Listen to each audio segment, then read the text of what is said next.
మద్యానికి బానిసగా మారిన కొడుకు తల్లి మెడలోని బంగారు తాడు కోసం నవమాసాలు మోసి కని అల్లారు ముద్దుగా పెంచిన కన్న తల్లిని చంపేసిన అమానవీయ ఘటన నర్సీపట్నం రూరల్ పోలీస్ స్టేషన్ పరిధిలోని నాతవరం మండలం వైబీపట్నం గ్రామంలో జరిగింది.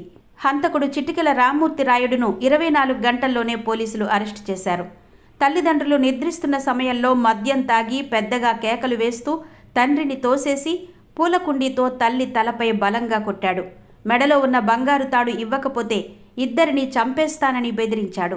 ఇవ్వడానికి నిరాకరించడంతో తిరిగి పూలకుండీతో తలపై కొట్టి కన్నతల్లి మెడను కాలితో తొక్కి బంగారు తాడు తీసుకుని పారిపోయాడు. తీవ్ర గాయాల పాలైన తల్లి చిటికెల మంగ అక్కడికక్కడే మరణించింది. ఫిర్యాదు అందిన వెంటనే సిఐ రేవతమ్మ సంఘటన స్థలానికి చేరుకున్నారు. పరారు కావడానికి ప్రయత్నిస్తున్న ఆగంతకుడు రామ్మూర్తి నాయుడిని నాతవరం మండలం గన్నవరం మెట్ట వద్ద సంచరిస్తున్నట్టు సమాచారం తెలుసుకుని సిఐ రేవతమ్మ ఆధ్వర్యంలో నాతవరం పోలీస్ సిబ్బంది అక్కడకు చేరుకుని నిందితుడిని పట్టుకున్నారు. అతని నుంచి 21 గ్రాముల బంగారు తాడు స్వాధీనం చేసుకుని అరెస్టు చేయడం జరిగిందని నర్సీపట్నం డీఎస్పీ శ్రీనివాసరావు వెల్లడించారు.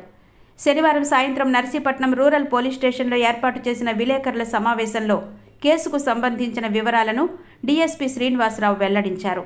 విలేకరుల సమావేశంలో Narsipatnam rural CI Revathamma, rural SIP Rajarao, Golugonda SIP రామారావులు పాల్గొన్నారు. అందరికీ నమస్కారం. నాతవరం పోలీస్ స్టేషన్ పరిధిలోని నిన్న అనగా 12/9/25 తెల్లవారుదామున ఒక మర్డర్ ఫర్ గైన్ కేసు ఒకటి రిపోర్ట్ అయిందండి. అందులో చిటికెల జోగినాయుడు అని చెప్పేసి వాళ్ళ నాన్నగారి పేరు రామ్మూర్తి నాయుడు, వైబీపట్నం గ్రామం. ఆయన తాలూకా భార్య మంగ ఇద్దరు కూడా ఇంటి దగ్గర పైన వరండాలో పడుకొని ఉన్నారండి.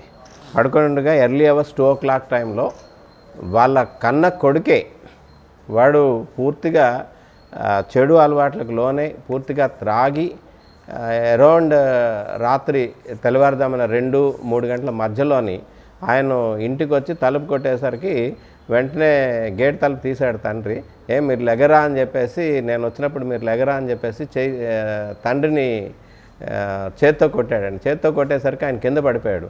తల్లి అడ్డుకోబోతుండగా తల్లిని కూడా కిందనేసి తోసేసి ఒక పూలకుండితోటి నెత్తి మీద కొట్టడం జరిగిందండి, తల నెత్తి మీద.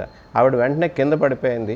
ఈయన పారిపోయాడు, తండ్రి పారిపోయి వెనక నుంచి చుట్టూ తిరిగి వచ్చి మళ్ళీ ఇచ్చేసేసరికి అప్పుడు కింద పడిపోవడమే కాకుండా ఆవిడ తాలూకా మెడ మీద కాలు వేసి తొక్కేసరికి ఎప్పుడైతే ఈ ఒక మంగళసూత్రం ఆవిడ మెడలో తగిలిందో ఆ మంగళసూత్రం కూడా పట్టుకొని ఆవిడ చనిపోయిన తర్వాత పట్టుకొని పారిపోయాడు అనమాట.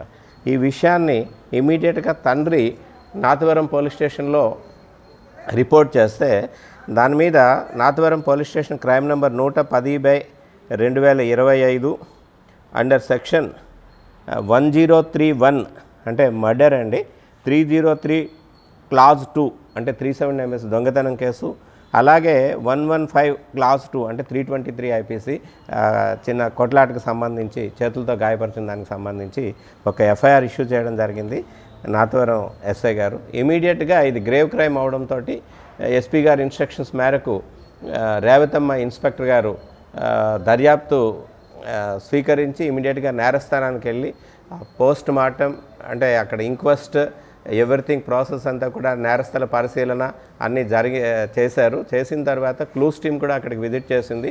క్లూస్ టీమ్ కూడా విజిట్ చేసి సాక్ష్యాధారాలు సేకరించిన తర్వాత ఈ రోజున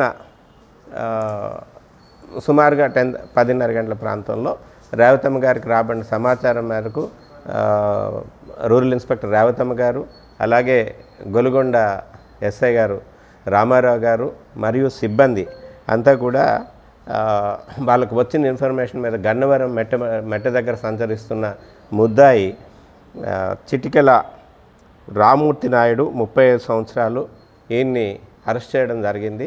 అరెస్ట్ చేసి ఆయన తాలూకా కన్ఫెషన్ రిపోర్ట్ కూడా మధ్యవర్తుల సమక్షంలో రికార్డ్ చేసి ఆయన దగ్గర నుంచి ఏదైతే గోల్డ్ పుస్తుల తాడు సుమారుగా 2 తులాల పుస్తుల తాడు, పట్టుకొని పారిపోయాడో అతని దగ్గర నుంచి స్వాధీనపరచుకోవడం కూడా జరిగిందండి. ఈ కేసులో త్వరితగతిన ఇమీడియట్గా అంటే స్పందించి నేరస్థలానికి వెళ్ళి సాక్షులను విచారించి సాక్ష్యాధారాలు సేకరించి శవ పంచనామా జరిపించి పోస్ట్ మార్టంకి శవాన్ని పంపించడం, అట్లాగే ముద్దాయిని త్వరితగతిన అరెస్ట్ చేసి ఈ కేసులో పురోగవృద్ధి సాధించినందుకు గాను అనకాపల్లి జిల్లా ఎస్పీ గారు శ్రీ తుహిన్ సిన్హా ఐపీఎస్ గారు ఈ ఎంటైర్ టీంని అంతా కూడా అభినందించడం జరిగింది. ఇమీడియట్గా పూర్తి సాక్ష్యాధారాలు సేకరించి కోర్టులో ముద్దాయిని ప్రొడ్యూస్ చేసి ఛార్జ్షీట్ కూడా ఫైల్ చేసి ఇటువంటి ముద్దాయిని త్వరగా శిక్ష పడేటట్టు చర్యలు తీసుకుంటాము. ఇందులో ఈయన కారణం ఏంటంటే ఒకటి ఈ దొంగతనం, రెండోది పూర్తిగా లగ్జరీస్కి అలవాటు పడిపోయాడండి. ఈయన కాస్త ఫ్యామిలీ కాస్త డబ్బున్న ఫ్యామిలీయే, కాస్త ల్యాండ్ ఇవన్నీ కూడా ఉన్నాయి. ఎప్పుడు కూడా ఏ పని చేయకుండా ఈయన ఏం చేస్తుంటాడంటే తాగడం తిరగడమే. తల్లి కూడా ఏంటంటే గారాభంగా చూసి ఈయన్ని అడిగినప్పుడల్లా డబ్బులు ఇవ్వడం ఇవంతా చేస్తుండేది. కొంతకాలం అయ్యేసరికి అక్కడి నుంచి ఏంటంటే తల్లిని తండ్రిని కొట్టడం, ఊళ్ళో వాళ్ళకు కూడా గొడవలు పడడం గట్రా చేస్తుండేవాడు. తర్వాత పెద్దల్లో పంచాయతీలు పెట్టడం కూడా జరిగిన తర్వాత ఏం చేశాడంటే ఆ ఇల్లుని ఆయనకే వదిలేసి, ఎవరు ముద్దాయికే వదిలేసి ఈ తల్లి తండ్రి ఇద్దరు కూడా వేరే చోట ఇల్లు తీసుకొని ఉన్నారు. అయితే గత 6 నెలలుగా ఈయనేమో ఊరు వదిలి వెళ్ళిపోతే సరే ఇల్లు ఖాళీ అయిపోతుందన్న ఉద్దేశంతో ఖాళీగా ఉంది, ఇల్లు పాడైపోతుందంతో రీసెంట్గా ఒక 20 days బ్యాక్ ఈ తల్లి తండ్రి ఇద్దరు కూడా చనిపోయిన ఆమె ప్లస్ ఆమె భర్త ఇద్దరు కూడా వచ్చి ఇంట్లో ఉండడం జరిగింది. ఈ రాత్రి తెల్లవారుజామున వీడొచ్చి ఈయన్ని హత్య చేసి ఈ గోల్డ్ పుస్తుల తాడు పట్టుకోవడం జరిగింది. సక్సెస్ఫుల్గా కేసును ఛేదించడం జరిగింది. అలాగే ఈయనకి అనకాపల్లి ఉమెన్ పోలీస్ స్టేషన్లో ఈమె భార్య కూడా 490A కేసు కూడా పెట్టడం జరిగిందండి. వాళ్ళిద్దరు కూడా సపరేట్గానే ఉంటున్నారు.